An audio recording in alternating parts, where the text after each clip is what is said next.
Fala pessoal, tudo bem com vocês? Infelizmente nossas aulas estão suspensas e conforme a orientação da coordenação e até prezando pelo bom andamento do nosso semestre para que os alunos não sejam prejudicados, vamos começar a gravar as aulas aqui. Como todo mundo sabe, minhas aulas são baseadas nos slides, os slides de forma completa já servirão como base para o estudo de vocês durante esse período de suspensão. Tende a ser breve. No entanto, para melhorar a experiência de vocês e até melhorar o entendimento de vocês tocante à matéria, vamos repassar aqui os slides um a um, vou comentando com vocês algumas expressões, algumas afirmações para afirmar os conceitos que deveriam ter sido abordados em aula e assim não serão por conta das suspensões, aqui por meio dessa videoaula, tá bom? Não seria nenhuma videoaula, né? Seria um slide narrado pelo professor, explicado pelo professor, tá bom? Como todo mundo sabe, sou bem acessível. Em caso de dúvidas, podem mandar mensagem no WhatsApp, pelo AVA ou pelo e-mail, tá bom? Vamos entender agora a questão das fontes, dos métodos alternativos de resolução do conflito, a questão do direito processual. A gente falou que antes existe autotutela, depois a arbitragem, mas não é a arbitragem que a gente conhece nos modos que ela se dá hoje. A arbitragem é como um terceiro escolhido pelas partes para interferir na relação, e depois na parte processual, na parte litigiosa da coisa. Então, direito processual nada mais é que a ciência que tem como objetivo, ou seja, tem como natureza, o próprio processo. Esse processo nada mais é que um instrumento que conduz à pacificação dos conflitos por meio da intervenção do juiz. Então, temos as partes e o juiz, sendo um pêndulo para cada uma das partes, obtém a pacificação do conflito posto à sua disposição, ok? Para a gente entender a questão do direito processual, a gente tem que entender as três fases do direito processual: a fase sincrética, a fase autonomista e a fase instrumentalista. A fase sincrética nada mais é do que a primeira fase do direito processual, ou seja, entendia-se que o direito processual, o processo, era um simples meio para a realização do direito entre as partes.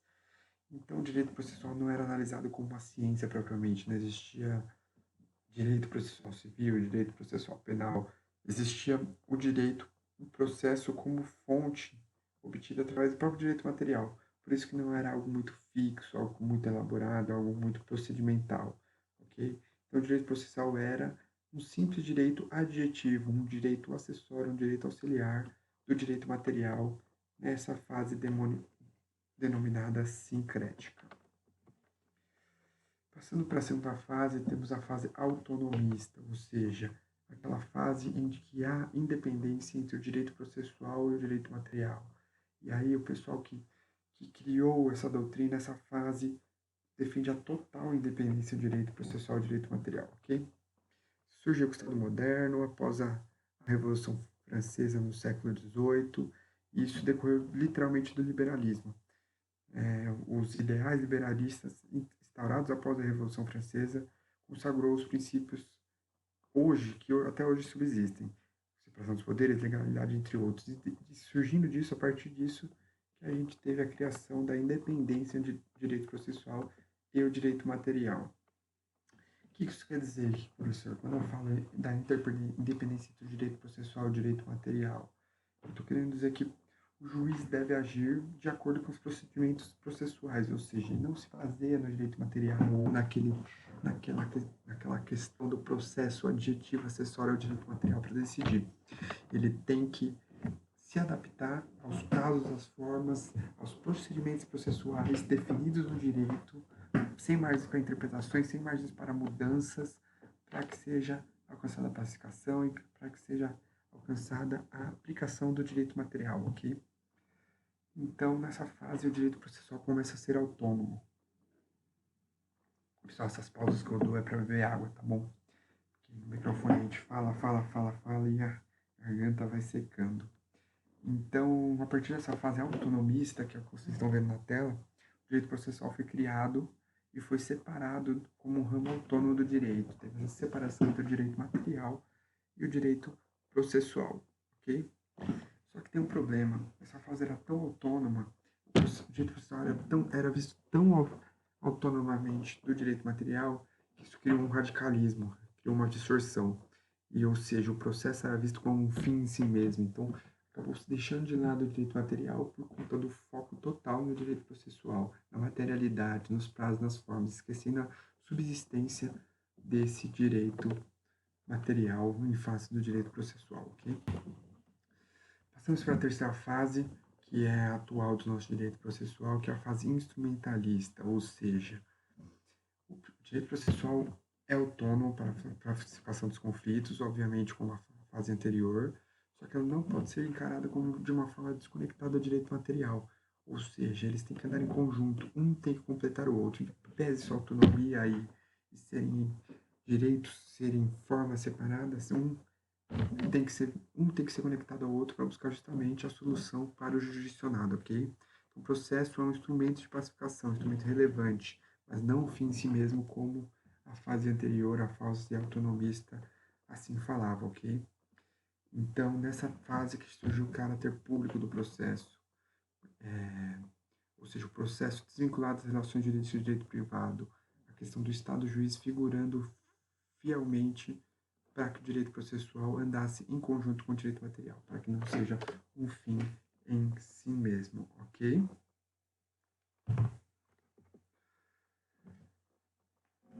Continuando, então, para que o ordenamento jurídico, para o processo desempenhe bem essa função, conforme a gente está aqui no slide, o acesso à justiça não trata de um princípio constitucional formalmente considerado, mas sim que se concretize na prática por meio de efetivas condutas estatais voltadas para tal amplo acesso. Ou seja, não basta a literalidade da lei, a literalidade da Constituição falando que o acesso à justiça é um direito fundamental de todos, se a gente não tem as condutas estatais voltadas para esse acesso, ou seja, torna-se necessário que as práticas sejam efetivas e sejam condutas voltadas ao acesso à justiça e não somente a literalidade do artigo constitucional, ok? Então, a própria Constituição, visando essa materialização, garante que toda lesão ou ameaça de lesão será resguardada ao Poder Judiciário, ou ainda que todo jurisdicionado tiver seu direito lesado encontrará o amparo estatal para a preservação de sua pretensão. Nada mais é que o princípio irrestrito do acesso à justiça. Ok?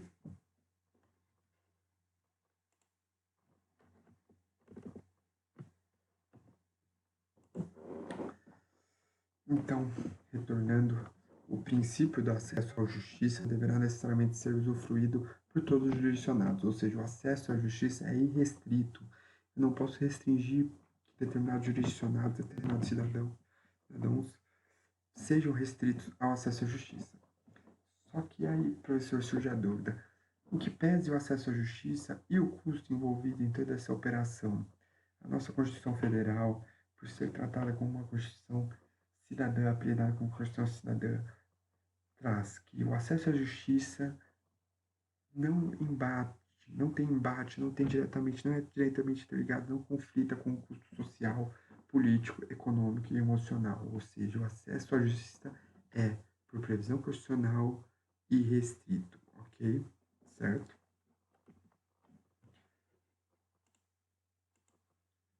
Continuando, em que pese a Constituição Federal, que a gente já viu a Constituição Cidadã, a gente tem que o direito processual encontra-se definitivamente constitucionalizado, ou seja, a própria Constituição traz algumas normas de direito processual, como acesso à justiça propriamente, um princípio que, tão somente a partir do direito processual, a gente conseguirá ter acesso a essa justiça. Tudo bem? Então, o próprio Código de Processo Civil, o novo Código de Processo Civil, que é de 2015, talvez não possa ser chamado de novo propriamente, traz em um dos seus artigos que o processo civil será regido, ordenado, disciplinado e interpretado conforme os valores da Constituição Federal, ou seja, é o fenômeno chamado constitucionalização do processo. E aí a gente tem duas dimensões dessa constitucionalização do processo.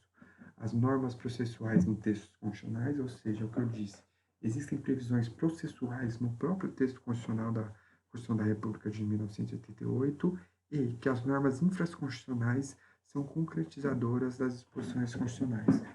temos aí o caminho inverso, que as normas infraconstitucionais, e aí a gente está falando de direito processual, tem que ser instrumentos válidos para concretizar as disposições previstas na Constituição, tudo bem? Então, segundo o doutrinador Medida, processualista renomado, as normas dispostas na Constituição Federal constituem um ponto de partida do trabalho do processualista, ou seja, o doutrinador, o técnico legislativo do direito processual tem que se basear na Constituição e partir dela para começar a desenhar esse processo, ok? Então, todas as normas jurídicas, processuais, e aí a gente fala de processuais porque é atinente ao nosso tema, mas as materiais também decorrem da Constituição e tem que partir dela, certo? Então, o direito processual encontra-se definitivamente constitucionalizado, ou seja, eu tenho que analisar as normas constitucionais, eu tenho que analisar a própria Constituição, o disposto na Constituição, para conseguir entender o processo, porque o processo está definitivamente constitucionalizado, ok? Certo? Então, para finalizar aqui, a gente tem o disposto no artigo 6º do Código de Processo Civil. Todos os sujeitos do processo devem cooperar entre si para que se obtenha em tempo razoável decisão de mérito justa e efetiva. Aí a gente tem um complemento ao princípio do acesso à justiça. Justiça tarda, justiça atrasada não é justiça. Então, o próprio constituinte, o próprio legislador do Código de Processo Civil, baseado nos princípios de acesso à justiça e de eficiência da justiça previsto na Constituição Federal, consagrou esse princípio da cooperação entre todos os sujeitos do processo, para que ele corra de forma justa e efetiva, em tempo razoável, apto para solucionar a demanda. Ok?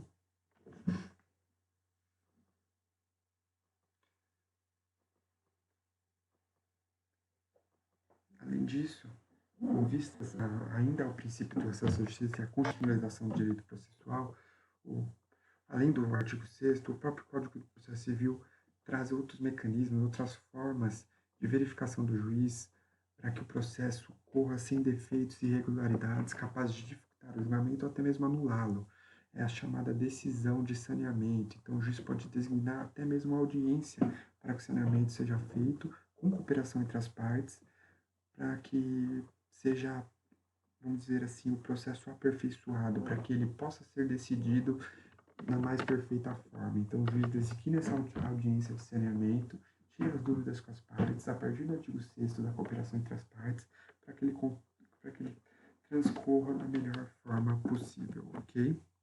Então, a cooperação é um direito intersubjetivo, então ele se relaciona tanto entre as partes como o próprio órgão jurisdicional. Aí a gente fala da figura do juiz e vice-versa, ok? É um pouco difícil essa questão de cooperação, porque até alguns doutrinadores criticam, porque como que eu vou ter uma cooperação entre as partes do processo se elas são antagônicas, se uma busca supostamente a defesa do seu direito que o outro está lesando? Mas mesmo assim, eu concordo que para um bom andamento, um processo justo, a cooperação entre as partes deve ser válida e deve ser utilizada, ok? Então, o princípio da cooperação, tanto para mim como para a grande maioria dos assuntos, dos doutrinadores, dos técnicos, dos professores, trata-se do princípio da cooperação como uma atuação mais ativa do juízo, ou seja, que ele esclareça sempre que tiver dúvida, que ele saneie o processo sempre que tiver dúvida, para que a decisão dele se torne mais justa e mais eficaz entre as partes, ok? Para finalizar, gente, muito obrigado. Se a nossa suspensão se perdurar por mais uma semana, 2 semanas, que eu espero que não, e a instituição também espera que não, disponibilizarei mais aulas aqui nesse formato e conto com a cooperação de vocês, baseada no princípio 6º do Código de Processo Civil, para que a gente mantenha assim, ok? Muito obrigado, boa noite para todos.